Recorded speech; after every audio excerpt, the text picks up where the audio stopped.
Ok. Merci beaucoup. Je vais partager un message avec vous. Et le message en question que Dieu m'a mis à cœur de parler avec vous, c'est de la consolation. Je vais parler des choses importantes, des thèmes importants que Dieu m'a inspiré de vous parler.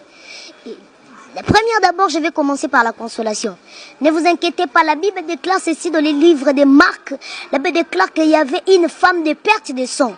Alors là, c'est un espoir qu'il y aura encore. Alors là, c'est un espoir que ce sang peut s'arrêter encore. Je peux avoir encore une consolation. Je peux avoir encore une guérison. C'est ça la femme de perte de sang. Lisez la Bible bien, vous allez voir la femme de perte de sang. Il allait contacter le docteur.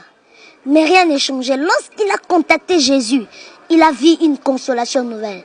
C'est par là que j'aimerais vous dire ceci. N'ayez pas peur. Croyez toujours en Dieu. Priez, jeûnez, marchez dans la crainte de Dieu comme il faut. Car la Bible déclare dans les livres des Proverbes que la crainte de l'Éternel, c'est le commencement de la sagesse. La Bible n'a pas dit que la sagesse, c'est le commencement de la crainte de Dieu. Non, non, non, non. Mais la Bible dit ceci, que la crainte, ça commence d'abord par la crainte de Dieu. Et c'est par là que tu vas recevoir la sagesse. C'est un peu ça. Ayons confiance à Dieu. Ayons confiance à Dieu, car c'est le temps où Dieu doit manifester sa gloire. C'est le temps de la consolation, car tu as beaucoup pleuré. Assez de pleurer, car c'est le temps où Dieu doit te visiter. La femme de perte de sang, plus d'espoir. Mais ce jour-là, il avait réussi sa guérison. Nous allons lire aussi le livre de Jean chapitre 2. La Bible déclare ceci, les vases étaient négligés. Les 6 vases. Pourquoi je suis en train de dire que les 6 vases en question nous représentent? Je rentre dans le livre de Genèse. La Bible déclare ceci, le 6e jour, Dieu créa l'homme.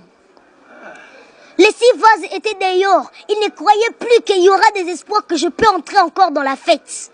Mais Dieu, Jésus a fait de manière qu'il utilise seulement les 6 vases qui étaient dehors.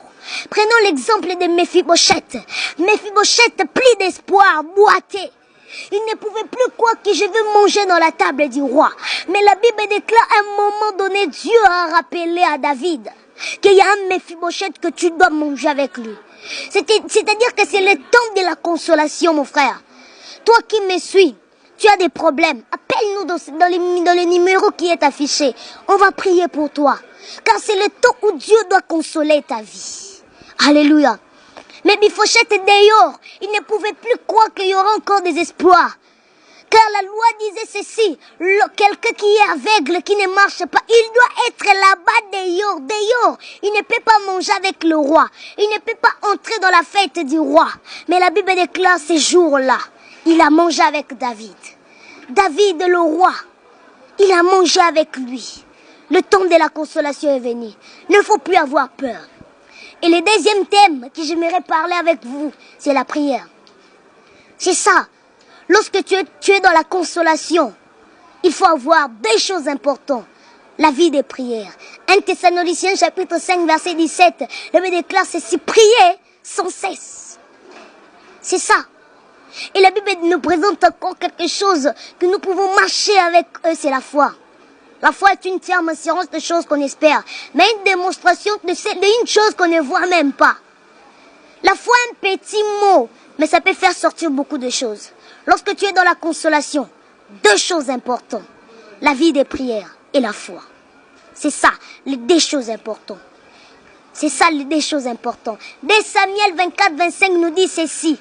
Pour être aussi dans la consolation, pour marcher très bien dans la consolation, il faut avoir la vie des sacrifices.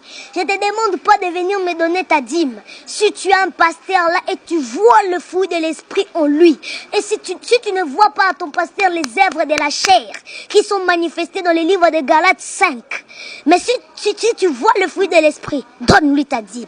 La vie des sacrifices, aider les gens, les armes spirituelles, c'est ça. Lorsque tu es dans la consolation, lorsque tu marches avec Dieu, 4 choses importantes. La vie des prières, la foi et la